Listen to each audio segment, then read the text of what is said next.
जय माता दी। आप देखिए कि ये हमारे मोगरे का प्लांट देखिए, और कितनी ज़्यादा भर भर भर कर इसमें कलियां आ रही हैं। ढेरों फ्लावर्स आते हैं इसमें रोज़, और जब सुबह आते हैं तो पूरा ये फ्लावर से भरा रहता है। आप देखिए कि कितना है, कोई भी ऐसी ब्रांच इसकी नहीं है जिसमें आपको इसमें बर्ड्स ना देखें, और एक दो नहीं, इसमें तो आपको देखिए कितनी ज़्यादा इसमें कलियां हैं। कुछ बड़ी हैं, कुछ छोटी हैं। कुछ समय पहले इसका क्या था कि ये बिल्कुल सूखा हुआ पड़ा था।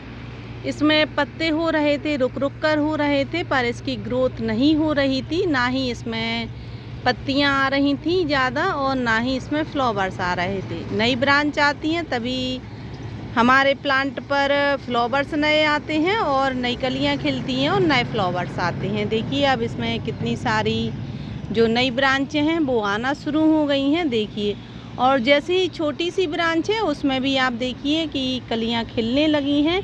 हर ब्रांच पर ढेरों ढेरों फूल हैं देखिए। और इसका कारण क्या है? इसका कारण है हमारी ये कंपोस्ट, जो जैसे ही मैंने अपने इस प्लांट को दी है उसकी ग्रोथ कई गुना बढ़ गई। और आप देखिए कि मेरा जो मोगरे का पौधा है, बिना कटिंग के ही, कुछ लोग कहते हैं कटिंग कर दीजिए नई कलियां निकलने लगेंगी और फ्लावर्स आएंगे, पर ऐसा नहीं है। कभी कभी जब हम अपने प्लांट की कटिंग करते हैं तो वो डोरमेंसी में चला जाता है, हमारा पौधा सूखने लगता है, उसकी ग्रोथ नहीं होती है, कलियां नहीं बनती हैं। अगर आपके भी मोगरा में इस तरह से जो छोटी छोटी सी ब्रांचें हैं उनमें फ्लावर्स और कलियां नहीं बन रही हैं, ढेरों कलियां नहीं बन रही हैं, बस दो चार फूल आते हैं और रुक कर रह जाते हैं। आप देखिए हमारे इसमें सैकड़ों फ्लावर्स हैं, और आपको जानकारी लेना है कि हमने इसमें अपने प्लांट के साथ ऐसा क्या किया है जिसकी वजह से आप देखिए कि इसमें ढेरों ढेरों कलियां आने लगी हैं। अगर आपको वीडियो अच्छी लगे तो वीडियो को लाइक, शेयर एंड सब्सक्राइब करें।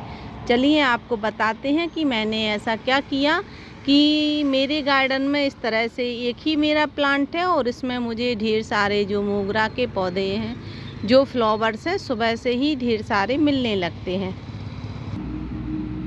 वैसे तो थंबनेल देखकर आपको पता चल ही गया होगा कि मैं किसकी कंपोस्ट बनाने वाली हूँ, पर वह तरीका मैं कैसे तैयार करूँगी, इसे किस मात्रा में दूँगी, और किस तरह से हमारा प्लांट ग्रोथ करेगा, किस समय देना चाहिए, यह सब आपको इस वीडियो में बताया जाएगा। तो चलिए स्टार्ट करते हैं। तो सबसे पहले हमारी जो प्याज है, हम इसका यूज करेंगे इसके लिए। और आप देखिए कि ये आप किस तरह से भी किसी भी तरह की प्याज का यूज कर सकते हैं। जैसे कि अगर इस तरह से आपकी कोई प्याज जो सूख गई है, ख़राब होने लगी है, बीज से सूखी निकलती है, आप इसका यूज भी कर सकते हैं। इसलिए जो भी आपके घर में जो प्याज के छिलके हैं, कटे फटे टुकड़े हैं, ख़राब प्याज है, सड़ गई है प्याज, उसकी ब्रांच निकलने लगी हैं, किसी भी तरह की प्याज है, आप जो फेंकने वाले हैं उस प्याज का भी आप यूज कर सकते हैं। मेरे पास इस तरह से कोई भी प्याज नहीं थी, ना ही छिलके थे, इसलिए मैंने इस प्याज का यूज किया है। और देखिए कि ये हमारे पास एक पड़ी मिल गई, तो मैंने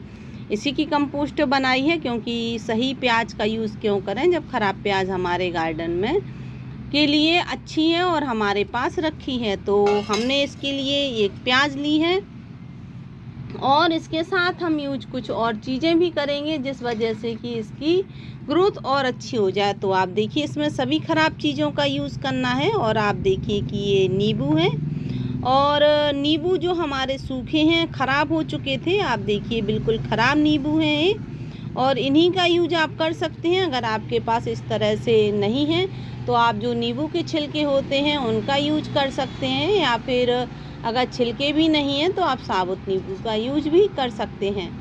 और अगर इस तरह से ख़राब नींबू हैं तो बहुत अच्छा है, तो आप इनका यूज ज़रूर कीजिए। तो आप देखिए कि हमने जो प्याज ली है, तो ये प्याज है हमारी और है हमारा नींबू, ये दो चीज़ें हैं हमारी। आप देखिए एक प्याज है और हमने 6 नींबू का यूज किया है इसमें।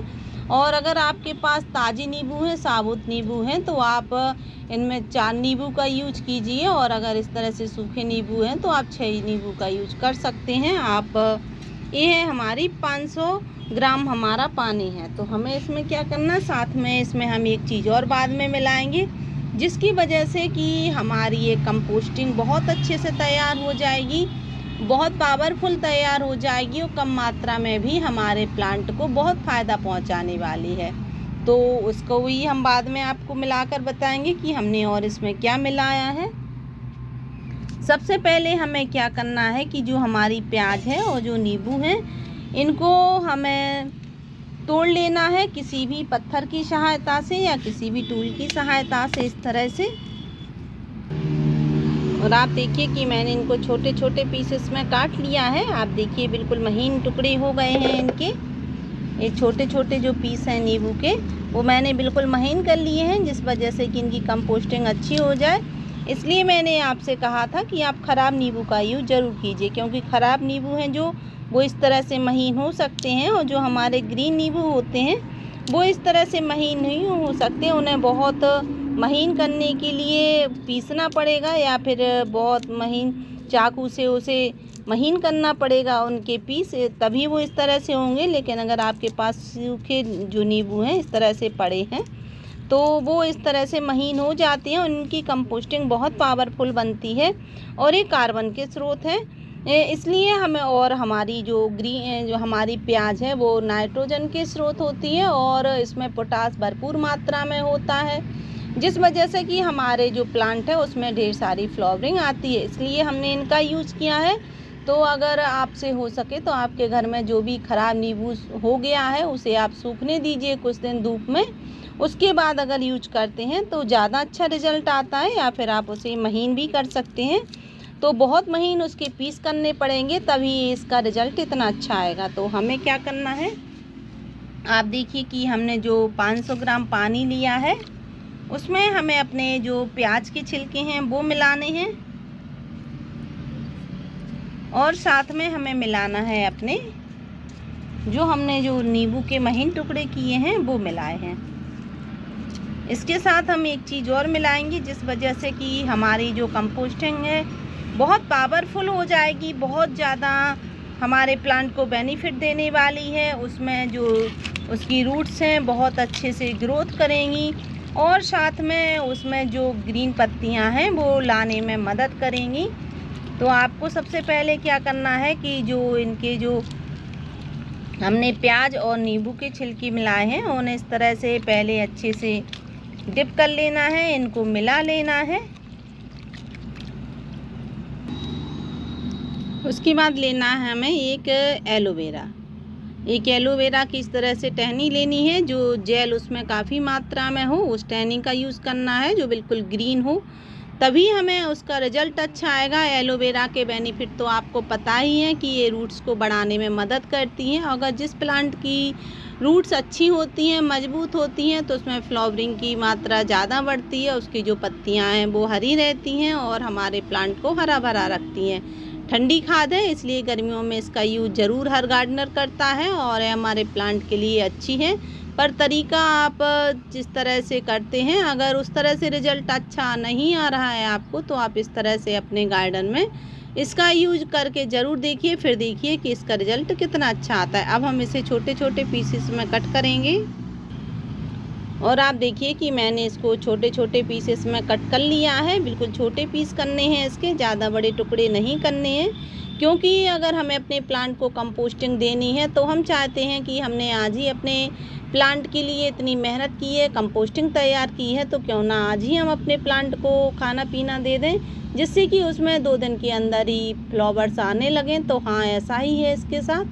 आप इस तरह से अगर कंपोस्टिंग तैयार करते हैं अपने प्लांट के लिए, तो 2 दिन के अंदर ही आपको अपने प्लांट पर ग्रोथ दिखने लगेगी। कितनी भी गर्मियां हों, पर आपके प्लांट की ग्रोथ नहीं रुकने वाली है। ढेरों कलियां आने से कोई नहीं रोक सकता। आप देखिए फिर हम क्या करेंगे कि हमें इसमें मिला लेना है, और इन सबको अच्छे से मिलाने के लिए हमें इनको इस तरह से मिला लेना है। और अगर आप चाहें तो इसका लिक्विड आप 2 घंटे बाद अपने प्लांट को दे सकते हैं, और अगर आप इसे करीब 5-6 घंटे रख लेते हैं तो उसका रिज़ल्ट बहुत अच्छा आता है।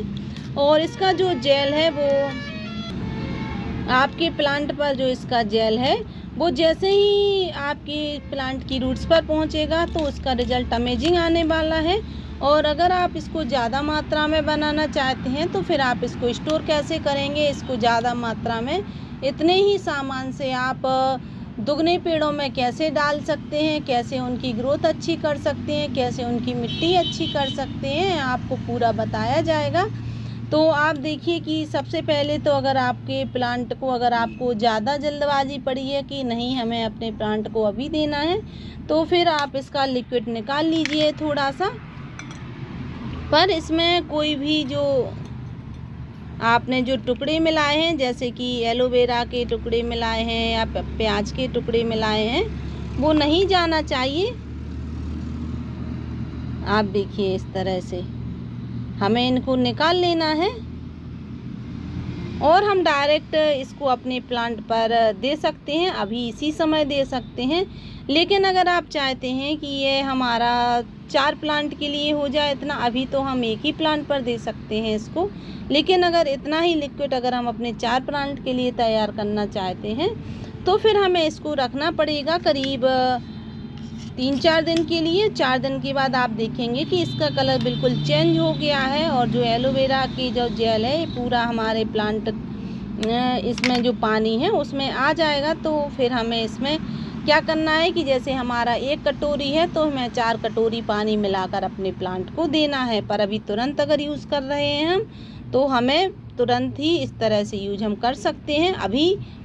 और अगर आपको इसको ज़्यादा मात्रा में बना कर रखना है तो फिर आप इसको छोड़ दीजिए करीब 4 दिन के लिए। 4 दिन के बाद आप इसको छान लीजिए और चौगना पानी मिलाकर अपने प्लांट पर दे दीजिए। इसके जो पार्ट्स हैं इनको निकाल लीजिए किसी छन्नी की सहायता से, और ये आपके अगली बार काम आने वाले हैं, क्योंकि जब आप इसका पूरा लिक्विड अपने प्लांट पर दे देते हैं तो फिर इसमें जो इसका जो पार्ट्स बचेगा वह भी अभी बहुत पावरफुल बना रहेगा। तो आप उसमें फिर से पानी भर कर रख दीजिए और फिर से उसी तरीके से आप 4-5 दिन के लिए छोड़ दीजिए और इसमें चौगना पानी मिलाकर फिर अगर अपने प्लांट पर देते हैं तो उसका रिज़ल्ट बहुत अमेजिंग आता है। अभी हम आपको अपने प्लांट पर, मोगरा का जो हमारा प्लांट है उस पर हम आपको देकर बता रहे हैं। हमें क्या करना है कि इसमें जो एक्स्ट्रा प्लांट हैं जो निकाल देने हैं, क्योंकि ये हमारे प्लांट की एनर्जी लेते रहते हैं, इसलिए हमें इनको पूरा हटाना है। जो भी इसमें एक्स्ट्रा प्लांट उग कर आ गए हैं तभी हमारा प्लांट अच्छे से ग्रोथ करेगा। और क्या करें आप कि इसे जब तक आप इसे पूरी सनलाइट दिन भर की इसे मिल गई है और इसकी जब तक मिट्टी अच्छे से सूख ना जाए तब तक हमें इसमें इस जेल का यूज नहीं करना है, वरना हमारे प्लांट पर इसका असर नहीं होगा। तो सबसे पहले हमें इसकी गुड़ाई कर लेनी है चारों तरफ से किसी टूल की सहायता से। आप देखिए कि हमने इसकी गुड़ाई कर ली है अच्छे से। और जब भी आपको इसमें कोई भी अपनी कंपोस्टिंग देनी हो तो आप सुबह के समय इसकी गुड़ाई कर दीजिए और इसमें सूर्य की किरणें अच्छे से हो जाएंगी तो इसमें फंगस जो है वो ख़त्म हो जाएगी आपके प्लांट पर से, और फिर आप शाम को अप्लाई कर दीजिए। पर आपको बताने के लिए हम इस वीडियो को आपको बता रहे हैं। तो आप देखिए कि आप इस तरह से अपने प्लांट की चारों तरफ से रूट्स पर दे दीजिए। फिर आप जैसे ही हमने इस जेल को दिया है तो आप 2 दिन बाद ही देखेंगे कि इसमें और ज़्यादा ढेरों कलियाँ आने लगेंगी। तो आशा है कि आपको वीडियो अच्छी लगी होगी। वीडियो अगर अच्छी लगी है तो वीडियो को लाइक शेयर एंड सब्सक्राइब करें। Thank you.